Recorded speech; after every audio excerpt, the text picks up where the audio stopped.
കൃഷ്ണ കൃഷ്ണ ഹരേ ഹരേ ഹരേ രാമ രാമ രാമ ഹരേ ഹരേ ഹരേ കൃഷ്ണ കൃഷ്ണ കൃഷ്ണ ഹരേ ഹരേ ഹരേ രാമ രാമ രാമ ഹരേ ഹരേ ഹരേ കൃഷ്ണ കൃഷ്ണ കൃഷ്ണ ഹരേ ഹരേ ഹരേ രാമ രാമ രാമ ഹരേ ഹരേ ഹരേ കൃഷ്ണ കൃഷ്ണ കൃഷ്ണ ഹരേ ഹരേ ഹരേ രാമ രാമ രാമ ഹരേ ഹരേ ഹരേ കൃഷ്ണ കൃഷ്ണ കൃഷ്ണ ഹരേ ഹരേ ഹരേ രാമ രാമ ഹരേ ഹരേ ഹരേ കൃഷ്ണ കൃഷ്ണ കൃഷ്ണ ഹരേ ഹരേ ഹരേ രാമ രാമ ഹരേ ഹരേ ഹരേ കൃഷ്ണ കൃഷ്ണ കൃഷ്ണ ഹരേ ഹരേ ഹരേ രാമ രാമ രാമ ഹരേ ഹരേ ഹരേ കൃഷ്ണ കൃഷ്ണ ഹരേ ഹരേ ഹരേ രാമ രാമ ഹരേ ഹരേ ഹരേ കൃഷ്ണ കൃഷ്ണ ഓം നമോ ഭഗവതേ നാമം വാസുദേവായ. മാതാജി ഹരേ കൃഷ്ണ. ഓം നമോ ഭഗവതേ വാസുദേവായ. ഓം നമോ ഭഗവതേ വാസുദേവായ. ഓം അജ്ഞാനതിമിരാന്തസ്യ ജ്ഞാനാഞ്ജനശലാകയാ ചക്ഷുരുന്മീലിതം യേന തസ്മൈ ശ്രീഗുരവേ നമഃ. ശ്രീചൈതന്യമനോഭീഷ്ടം സ്ഥാപിതം യേന ഭൂതലേ സ്വയം രൂപകഥാ മഹ്യം ദദാതി സ്വപദാന്തികം വന്ദേഹം ശ്രീഗുരുൻ ശ്രീയുതപദകമലം ശ്രീഗുരുൻ വൈഷ്ണവാംശ ശ്രീരൂപം സാഗ്രജാതം സഹഗണരഘുനാഥാന്വിതം തം സജീവം സാദ്വൈതം സാവധൂതം പരിജനസഹിതം കൃഷ്ണചൈതന്യദേവം ശ്രീരാധാകൃഷ്ണപാദാൻ സഹഗണലളിത ശ്രീവിശാഖാന്വിതാംശ. ഹേ കൃഷ്ണ കരുണാ സിന്ധു ദീനബന്ധോ ജഗത്പദേ ഗോപേശ ഗോപികാന്ത രാധാകാന്ത നമോസ്തുതേ. തപ്തകാഞ്ചന ഗൗരാംഗി രാധേ വൃന്ദാവനേശ്വരി വൃഷഭാനുസുതേ ദേവി പ്രണമാമി ഹരിപ്രിയേ. വാഞ്ചകൽപതരുഭ്യശ്ച കൃപാസിന്ധുഭ്യേവ പതിതാനാം പാവനേഭ്യോ വൈഷ്ണവേഭ്യോ നമോ നമഃ. നമോ വിഷ്ണുപാദായ കൃഷ്ണപൃഷ്ഠായ ഭൂതലേ ശ്രീമദേ ഭക്തിവേദാന്ത സ്വാമിനിധി നാമിനെ. നമസ്തേ സാരസ്വതേ ദേവേ ഗൗരവാണി പ്രചാരിണേ നിർവിശേഷ ശൂന്യവാദി പാശ്ചാത്യദേശധാരിണേ. ജയ ശ്രീകൃഷ്ണ ചൈതന്യ പ്രഭു നിത്യാനന്ദ ശ്രീ അദ്വൈത ഗദാധര ശ്രീവാസാദി ഗൗരഭക്തവൃന്ദ. ഹരേ കൃഷ്ണ കൃഷ്ണ കൃഷ്ണ ഹരേ ഹരേ ഹരേ രാമ രാമ രാമ ഹരേ ഹരേ. ഹരേ കൃഷ്ണ കൃഷ്ണ കൃഷ്ണ ഹരേ ഹരേ ഹരേ രാമ രാമ രാമ ഹരേ ഹരേ. ജയ ജയ ഭാഗവത ദേവാ ജയ ജയ ഭാഗവത. ജയ ജയ രാധാ കൃഷ്ണ സ്വരൂപ ജയ ജയ ഭാഗവത. ദേവാ ജയ ജയ ഭാഗവത. നിഗമകൽപ്പതരോർഗളിതം ഫലം ശുഗമുഖാദമൃതദ്രവ സംയുതം പിബത ഭാഗവതം രസമാലയം മുഹുരഹോ രസികാ ഭുവി ഭാവുകാ. നാരായണം നമസ്കൃത്യം നരം ചൈവ നരോത്തമം ദേവീം സരസ്വതീം വ്യാസം തതോ ജയമുദീരയേത്. നഷ്ടപ്രായേഷു ഭദ്രേഷു നിത്യം ഭാഗവത സേവയാ. ഭഗവതി ഉത്തമ ശ്ലോകേ ഭക്തിർഭവതി നഷ്ടകേ. മോഹം കരോതി വാചാലം പങ്കും ലംഘയതേ ഗിരിം യത്കൃപാതമഹം വന്ദേ പരമാനന്ദമാധവം ശ്രീഗുരും ദീനതാരിണം. മദേകബന്ധോ മത്സംഗ്യൻ മദ്ഗുരോ മന്മഹാദന മന്നിഷ്ടാരക മദ്ഭാഗ്യ മദാനന്ദ നമോസ്തുതേ. ഗ്രന്ഥരാജ് ശ്രീമദ് ഭാഗവതം की जय. श्रील प्रभुपाद की जय. गुरु महाराज की जय. निताय गौर परमानंदे. हरि हरि बोल. हरे कृष्णा. हरे कृष्ण माताजी प्रणाम. മാതാജി പ്രണാമം. പ്രണാമം മാതാജി. हरे कृष्ण माताजी प्रणाम. प्रणाम हरे कृष्णा. ओम नमो भगवते वासुदेवाय. ओम नमो भगवते वासुदेवाय. ओम नमो भगवते वासुदेवाय. ശ്ലോകം 9. Okay okay. ഹരേ കൃഷ്ണ.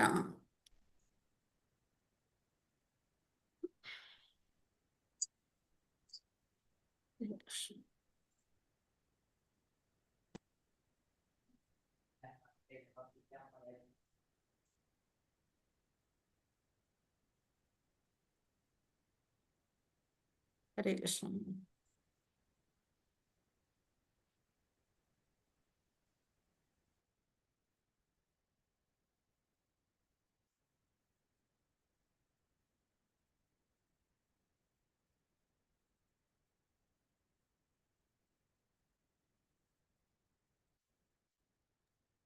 ഏറ്റവും അടിയിലാ കിടക്കുന്നത്.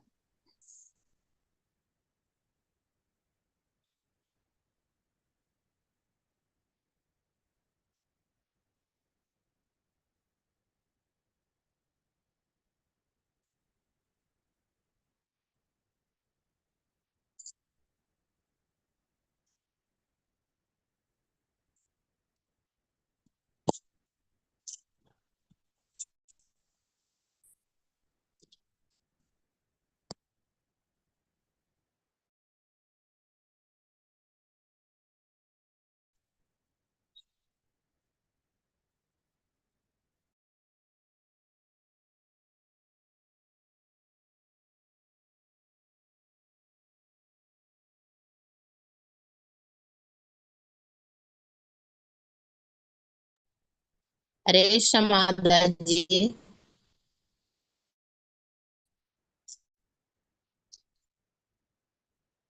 ഹരേ കൃഷ്ണ. ശൗനകുവാച ഹരേ കൃഷ്ണ. സഭൈ കാണില്ലേ? സ്ക്രീൻ കാണില്ലേ? കാണുന്നുണ്ട് ആ, മാതാജി. കാണാണ്ട്. കാണുന്നുണ്ട് മാതാജി. ഹരേ കൃഷ്ണ. ശൗനകുവാച സവൈ നിവൃത്തിനിരതഃ സർവത്രോപേക്ഷകോ മുനിഃ കസ്യ വാ ബൃഹതീമേധാം ആത്മാരാമാസമഭ്യസത്. സവൈ നിവൃത്തിനിരതഃ സർവത്രോപേക്ഷകോ മുനിഃ കസ്യ വാ ബൃഹതീമേധാം ആത്മാരാമാസമഭ്യസത്. ഹരേ കൃഷ്ണ. ശൗനക ഉവാച. ശ്രീ ശൗനകൻ ആരാഞ്ഞു. സഹ അദ്ദേഹം വൈ നിശ്ചയമായും നിവൃത്തി ആത്മസാക്ഷാത്കാര മാർഗത്തിൽ നിരതഃ സദാ നിരതനായിരിക്കുന്നു. സദാ നിരതനായിരിക്കുന്നു. സർവത്ര സർവപ്രകാരത്തിലും സർവപ്രകാരത്തിലും ഉപേക്ഷകഃ ഉദാസീനായ ഉദാസീനനായ മുനിഹി മുനി മുനി കസ്യ എന്ത് കാരണം എന്ത് കാരണത്താൽ വാ അല്ലെങ്കിൽ ബൃഹദീം ബൃഹത്തായ ഏതാം ഇത് ആത്മ ആരാമഹ സ്വയം സ്വയം സംപ്രീതനായ ഒരുവൻ സംപ്രീതനായ ഒരുവൻ സമഭ്യസത് അധ്യാനങ്ങൾക്ക് വിധേയനാവുക. അധ്യയനങ്ങൾക്ക് വിധേയനാവുക. ഇവിടെ ഭാഗവതം എഴുതിയതിന് ശേഷം വ്യാസമഹർഷി അത് സ്വന്തം പുത്രനായ, ആരാണ് പുത്രന്റെ പേരെന്താ? സുഖദേവ് സർ. സുഖദേവ ഗോസ്വാമിക്ക് പറഞ്ഞു കൊടുത്തു, പഠിപ്പിച്ചു കൊടുത്തു എന്നാണ് പറയണത്. അപ്പോ ചോദിക്കാണ്, ശൗനകൻ ചോദിക്കാണ്, സുഖദേവ ഗോസ്വാമി എങ്ങനെയുള്ള ആളാണ്? ആത്മാരാമനാണ്, എല്ലാം അറിയുന്നവനാണ്, മോക്ഷം ലഭിച്ച ആളാണ്. അപ്പൊ പിന്നെന്തിനാണ് ഈ ഭാഗവതം അദ്ദേഹത്തിന് പറഞ്ഞു കൊടുക്കേണ്ട ആവശ്യം? അദ്ദേഹത്തിന് ഇനി ഒന്നിന്റെ ആവശ്യമില്ല. എല്ലാം തികഞ്ഞ ആത്മാരാമനായ ആ സുഖദേവ ഗോസ്വാമിക്ക് ഇനി എന്ത് മനസ്സിലാക്കാനുണ്ട്? എല്ലാം മനസ്സിലാക്കിയവനാണ്. ജന്മനാ തന്നെ ആത്മാരാമനാണ് അല്ലെ. അപ്പൊ അതുകൊണ്ട് എന്തുകൊണ്ടാണ് സുഖദേവ ഗോസ്വാമിക്ക് അത് പറഞ്ഞു കൊടുത്തത് എന്നാണ് ചോദിക്കുന്നത്. അപ്പൊ വിവർത്തനം ഭാവാർത്ഥം ശ്രീല പ്രഭുപാദിക്ക്.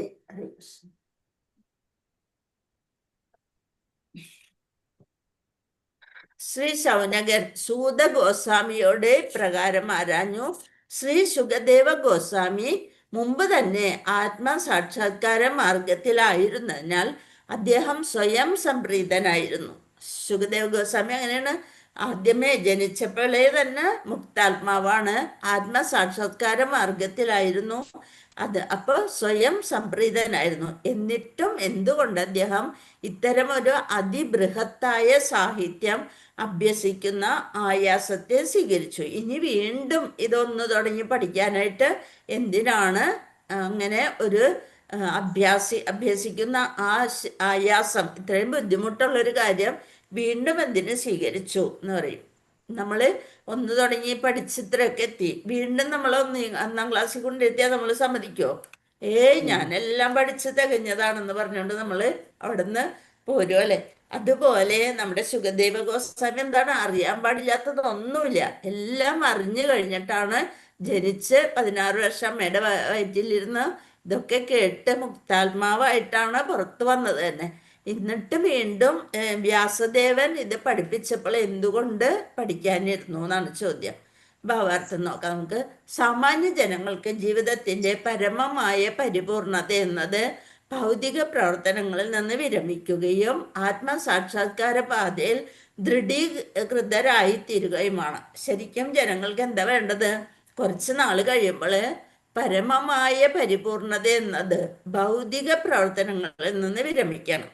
നമ്മളൊക്കെ കുറേശ്ശെ താക്കോൽ കൂട്ടൊക്കെ ഒന്ന് മറ്റവർക്കൊക്കെ കൊടുത്തു തുടങ്ങണം. അതിനുള്ള പ്രായമൊക്കെ എല്ലാവരും ആയിട്ടുണ്ട് അല്ലേ?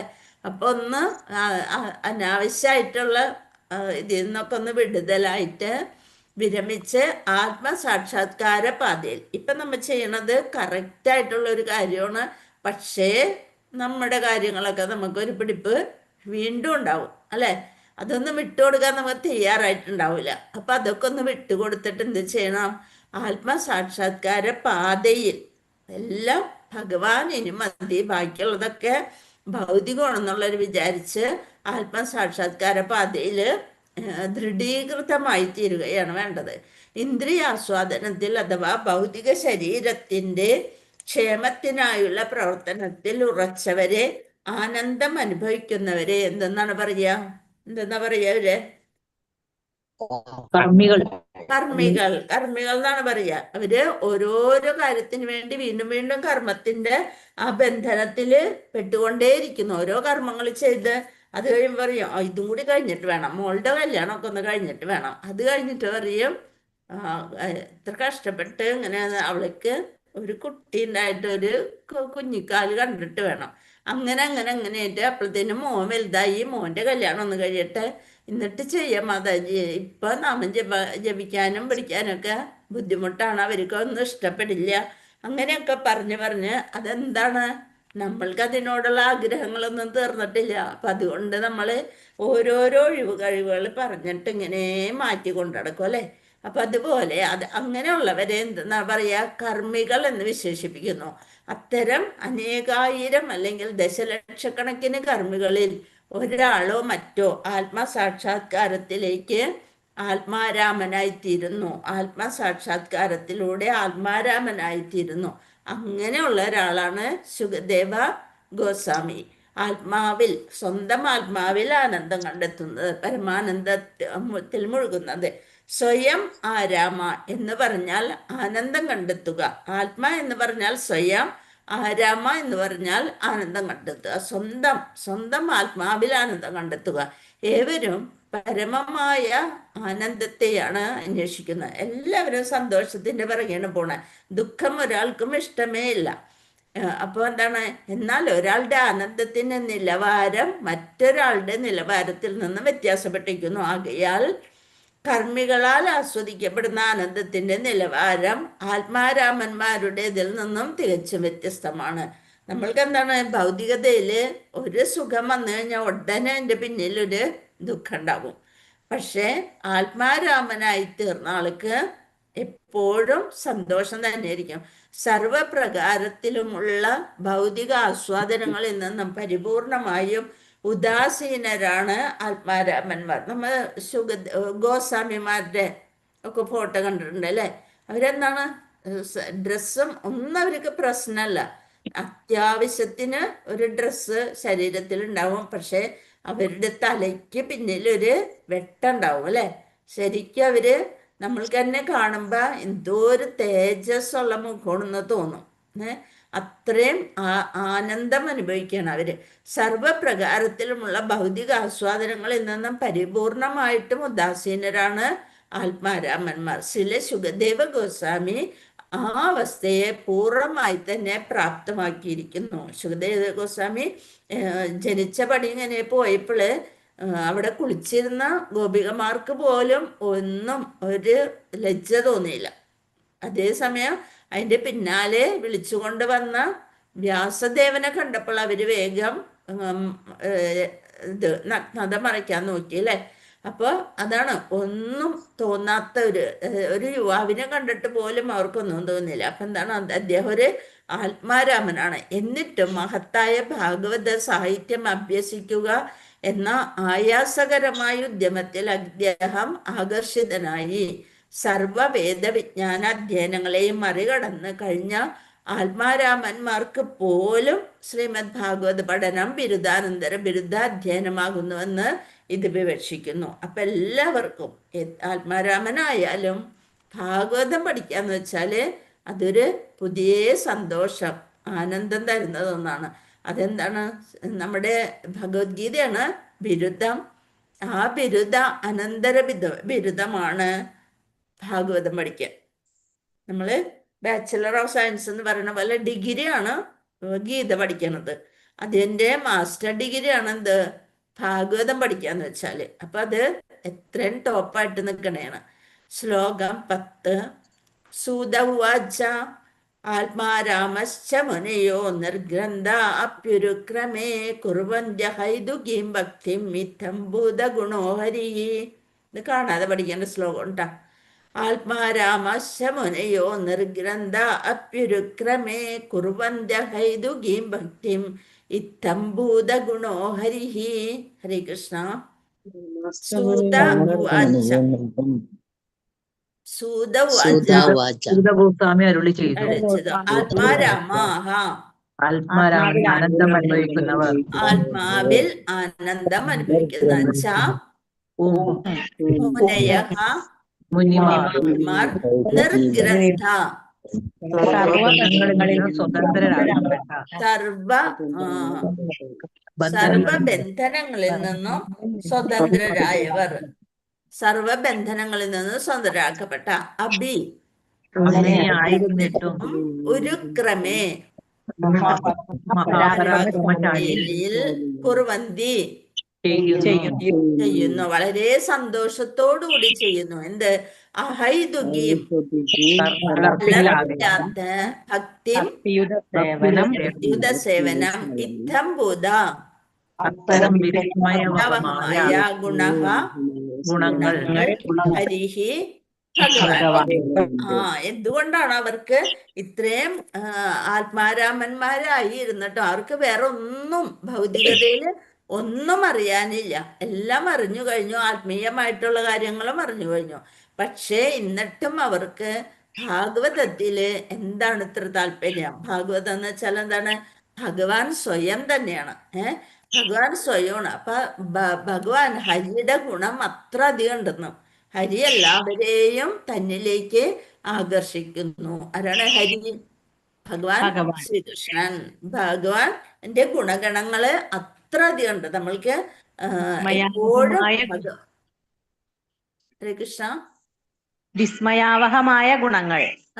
വിസ്മയാവഹമായ ഗുണങ്ങള് ഭഗവാന്റെ അത് കാണാൻ അത് അത്രയും സന്തോഷം തരുന്നതുകൊണ്ട് അവരെ ആത്മാരാമന്മാരെ പോലും അതിലേക്ക് ആകർഷിക്കുന്നു. സൂത ഗോസ്വാമി പറഞ്ഞു വിവർത്തനം ഭവാർത്ഥം ശൈലപ്രഭുവാദ് ശൈലപ്രഭുവാദിക്ക് ജയ്. സൂത ഗോസ്വാമി പറഞ്ഞു സർവവിധ വ്യത്യസ്ത ആത്മാരാമന്മാരും, ആത്മാരാമൻ എന്ന് വെച്ചാല് ആത്മാവിൽ ആനന്ദം കണ്ടെത്തുന്നവർ, പ്രത്യേകിച്ചും ആത്മസാക്ഷാത്കാര പാതയിൽ അടിയുറച്ചവർ എല്ലാവിധ ഭൗതിക ബന്ധനങ്ങളിൽ നിന്നും സ്വതന്ത്രരാക്കപ്പെട്ടുവെങ്കിൽ തന്നെയും പരമദിവ്യോത്തമ പുരുഷന് കലർപ്പറ്റ ഭക്തിയുത സേവനം അനുഷ്ഠിക്കുവാൻ അഭിലഷിക്കുന്നു. അവർക്ക് ആർക്ക് സേവ ചെയ്യാനാണ് ഇഷ്ടം? ഭഗവാന് സേവ ചെയ്യാൻ അത്രയും ആഗ്രഹമുണ്ട്. ഭഗവാൻ അതീന്ദ്രിയ ഗുണങ്ങൾക്ക് ഉടമസ്ഥനാകിയാൽ അദ്ദേഹത്തിന് മുക്താത്മാക്കളെ ഉൾപ്പെടെ സർവരെയും ആകർഷിക്കാൻ സാധ്യമാണെന്ന് ഇത് അർത്ഥമാക്കുന്നു. എന്താണ്? ഭഗവാന്റെ ഗുണം കൊണ്ടാണ് അവര് ആകർഷിക്കപ്പെടുന്നത്. ഭഗവാന് മുക്താത്മാക്കളെ അല്ലെങ്കിൽ ആത്മാരാമന്മാരെ പോലും ആകർഷിക്കാൻ സാധ്യമാകുന്ന ഗുണവിശേഷങ്ങളുണ്ട്. ഇത്രേ ഉള്ളൂ ആ ശ്ലോകം. ഇതിന്റെ കൃഷ്ണ മാതാജി ഇന്ന് ക്ലാസ്സില്ലേ മാതാജിക്ക്? ക്ലാസ്സുണ്ട് മാതാജി. 7:50 അല്ലേ ആയിട്ടുള്ളൂ? 50 അല്ലേ? മാതാജി 7:50 അല്ലേ ആയിട്ടുള്ളൂ? 50 എത്ര മണി? 7:50 അല്ലേ ആയിട്ടുള്ളൂ? ഇനി 10 മിനിറ്റ് കൂടിയുണ്ട്. ഓക്കെ. അല്ല 7:50 വരെ ഇതിൽ ഇട്ടിരുന്നത്, അതുകൊണ്ടാ ചോദിച്ച ക്ലാസ് ഉണ്ടോ? ഇന്ന് 8 മണിക്ക് കയറാം. അല്ല മാതാജിക്ക് 5 മിനിറ്റ് മുന്നേ കയറണം എന്ന് പറഞ്ഞില്ലേ, അതാ ചോദിച്ചത്. ഹരേ കൃഷ്ണ. ഭാവാർത്ഥം ഭഗവാൻ ശ്രീ ചൈതന്യ മഹാപ്രഭു അദ്ദേഹത്തിന്റെ മുഖ്യ അനുയായിയായ ശ്രീ സനാതന ഗോസ്വാമിക്ക് മുന്നിൽ ഈ ആത്മാരാമ ശ്ലോകത്തെ അത്യന്തം സുവ്യക്തമായി വിശദീകരിച്ചു. ഈ ആത്മാരാമൻ എന്ന് പറയണേൽ തന്നെ ഈ ശ്ലോകത്തിൽ തന്നെ കുറേ അർത്ഥങ്ങളുണ്ട്. ആത്മാരാമശ്ച മുനയോ നിർഗ്രന്ഥ അപ്യുരുക്രമേ കുർവന്ത്യ ഹൈദുഗീം ഭക്തി ഇത്തം ഭൂതഗുണോ ഹരിഹി. ഈ ഒരു ശ്ലോകം ചൈതന്യ മഹാപ്രഭു സനാതന ഗോസ്വാമിക്ക് വളരെ സുവ്യക്തമായി വിശദീകരിച്ചു. ആത്മാരാമ ശ്ലോകം എന്നാണ് ഇതിന് പറയുക. അതുകൊണ്ടാണ് പറഞ്ഞത് ഇത് കാണാതെ പഠിക്കേണ്ടെന്ന്. അതായത് ആത്മാരാമ മുനയഃ നിർഗ്രന്ഥ അഭി ച ഉരുക്രമ കുർവന്തി അഹൈതുകീം ഭക്തിം ഇത്തഭൂതഗുണഃ ഹരിഹി. ഇത്രയും വാക്കുകള് ആ ശ്ലോകത്തിലുള്ള എല്ലാ വാക്കുകളും അർത്ഥം തികഞ്ഞതാണ്. വിശ്വപ്രകാശ സംസ്കൃത നിഘണ്ടു അനുസരിച്ച് ആത്മാരാമ എന്ന പദത്തിന് തന്നെ 7 പര്യായങ്ങളുണ്ട്. അവ എന്തൊക്കെയാണ്? 1 ബ്രഹ്മം, അതായത് നിരപേക്ഷ സത്യം. 2 ശരീരം. 3 മനസ്സ്. 4 പരിശ്രമം. 5 സഹനശക്തി, ബുദ്ധി, തനതായ ശീലങ്ങൾ. ഇതൊക്കെ ഉള്ളതാണ് ആത്മാരാമ എന്നൊരു വാക്ക് തന്നെ. അതിന് തന്നെ 7 അർത്ഥങ്ങളുണ്ട്. ഇനി ചിന്താശീലരായവർ, ഗൗരവമുള്ള മൗനിയായവർ, തപസ്വികൾ, ദീർഘോദ്യമികളായവർ, ഭിക്ഷാന്തേഹികൾ, ഋഷിമാർ, സാധുക്കൾ, ഇതൊക്കെ മുനയ എന്ന പദം നിരൂപിക്കുന്നു. ആത്മാരാമശ്ച മുനയോ എന്നല്ലേ അത് ശ്ലോകത്തില്. അപ്പൊ ഓരോന്നിനും ഓരോ വാക്കുകൾക്കും പല പല അർത്ഥങ്ങളുണ്ട്. മുനയ എന്നുള്ളതിന് എത്രയുണ്ട്? 7 അർത്ഥങ്ങള് അല്ലെ പര്യായങ്ങള് ആ മുനയ എന്ന വാക്കിനുണ്ട്. ഇനി നിർഗ്രന്ഥ എന്ന പദത്തിന്, നിർഗ്രന്ഥ എന്ന പദം താഴെ പ്രതിപാദിക്കുന്ന ആശയങ്ങളെ പകർന്നു നൽകുന്നു. എന്താണ്? അവിദ്യയിൽ നിന്ന് മോചിതരായവർ, അതായത് വിദ്യ ലഭിച്ചവര്, വേദശാസ്ത്രഹിതങ്ങളായ അനുശാസനങ്ങളുമായി യാതൊരു ബന്ധവുമില്ലാത്തവർ, അതായത് നീതിശാസ്ത്രം, വേദങ്ങൾ, തത്വശാസ്ത്രം, മനഃശാസ്ത്രം, ആധ്യാത്മിക ശാസ്ത്രം എന്നീ വെളിവാക്കപ്പെട്ട ശാസ്ത്രങ്ങളിൽ പ്രതിപാദിച്ചിരിക്കുന്ന നിയമാനുശാസനങ്ങളുടെ ബാധ്യതയിൽ നിന്നും സ്വതന്ത്രമാക്കപ്പെട്ടവർ, അതായത് നിയാമക തത്വങ്ങളുമായി യാതൊരു ബന്ധവുമില്ലാത്ത മൂഢർ, അജ്ഞർ, അനാഥർ തുടങ്ങിയവർ. അതൊക്കെയാണ് നിർഗ്രന്ഥ. മുതലാളി അല്ലെ നിർധനൻ, അതൊക്കെ ഈ നിർഗ്രന്ഥ എന്ന പദത്തിന് കിട്ടും. ഇനി ശബ്ദകോശ നിഘണ്ടു അനുസരിച്ച് അനുബന്ധ പദമായ നീ താഴെ പറയുന്ന അർത്ഥത്തിൽ ഉപയോഗിച്ചിരിക്കുന്നു. നിശ്ചിതത്വം, ഗണനം, നിർമ്മാണം, നിഷേധം. ഗ്രന്ഥ എന്ന പദത്തെ ധനം, ഏതെങ്കിലും വിഷയത്തെ പറ്റിയുള്ള പ്രബന്ധം, പദകോശം മുതലായ അർത്ഥങ്ങളിൽ ഉപയോഗിച്ചിരിക്കുന്നു. അങ്ങനെ ഓരോ വാക്കിൻ്റെയും നിഘണ്ടു നോക്കി അതിൻ്റെ അർത്ഥങ്ങളാണ് ഇവിടെ എഴുതിയിരിക്കുന്നത്. പ്രതാപർഹമായ പ്രവൃത്തികൾ നിർവഹിക്കുന്നവൻ എന്ന് ഉരുക്രമ എന്ന പദം അർത്ഥമാക്കുന്നു. അഭ്യുരുക്രമേ എന്ന് പറഞ്ഞ ഉരുക്രമ. ക്രമ എന്നാൽ പദം വെപ്പ് എന്നാണ് അർത്ഥം. ആകയാൽ ഉരുക്രമ എന്ന പദം സവിശേഷമായി സമ്പൂർണ്ണ പ്രപഞ്ചത്തെയും അപരിമിതമായ കാലടികളാൽ അളന്ന ഭഗവാൻ. അതാരായിരുന്നു? ഏതവതാരത്തിലാണ്? വാമനാവതാരം. അളന്ന ഭഗവാന്റെ വാമനാവതാരത്തെ സൂചിപ്പിക്കുന്നു. കണ്ട, ആ ശ്ലോകം ഏറ്റവും പ്രധാനപ്പെട്ടാണ്. ഓരോ വാക്കുകളും അതിൽ പ്രാധാന്യമുള്ളതാണ്. അത് വാമനാവതാരത്തെ സൂചിപ്പിക്കുന്നു. വിഷ്ണു ഭഗവാൻ ശക്തിശാലിയാണെന്ന് മാത്രമല്ല, അദ്ദേഹത്തിന്റെ ഓരോ അവതാരങ്ങളും നോക്കിയാലും അറിയാം. മത്സ്യമായിട്ട് അവതരിച്ചിട്ടുണ്ട്, കൂർമ്മമായിട്ട് അവതരിച്ചിട്ടുണ്ട്. അതൊക്കെ എന്താണ്? വെറുതെ ഒരു നിസ്സാരമൊന്നല്ല, ഭൂമിനെ തന്നെ താങ്ങി നിർത്താൻ വേണ്ടി. അങ്ങനെ ആ പരിതസ്ഥിതിയിൽ എന്താണോ ആവശ്യം അതിനനുസരിച്ചുള്ള ഒരു അവതാരമാണ് വന്നിരിക്കുന്നത്. അപ്പൊ വിഷ്ണു ഭഗവാൻ ശക്തിശാലിയാണെന്ന് മാത്രമല്ല, അദ്ദേഹത്തിന്റെ കർമ്മങ്ങളും അത്യധികം യശസ്കരമാണ്. നമ്മൾ വിചാരിക്കാം നമ്മുടെ പൂജാമുറിയിൽ ഇരിക്കണ കൃഷ്ണൻ പാവം എന്ന് വിചാരിക്കും അല്ലെ. ആരാണത്? ഈ 14 ലോകത്തിന്റെ അത് ആണ് അല്ലെ. നമുക്ക് മനസ്സിലാക്കാനൊന്നും സാധിക്കില്ല. നമ്മൾ എന്താ പറയും? എല്ലാത്തിനും കുറ്റം പറയുകയാണ് ചെയ്യുക അല്ലെ. എന്താണ് എന്നോട് ഇങ്ങനെ എന്ന് ചോദിച്ചോണ്ട്. ഭഗവാൻ ആത്മീയ ലോകത്തെ, നമ്മുടെ ഈ ഭൗതിക പ്രകൃതി തന്നെ ഒന്ന് ആലോചിച്ച് നോക്കുക.